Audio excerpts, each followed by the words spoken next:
round of me is Motorola Razr 60, and today I would like to show you how you can change its theme.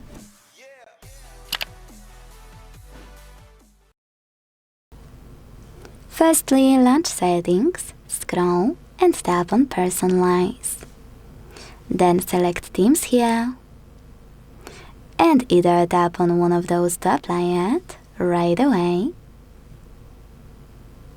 or use this plus at the top right corner and create your own by picking all of those options: wallpaper, font, color and icon shape.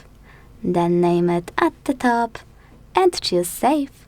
It will be automatically applied after being created.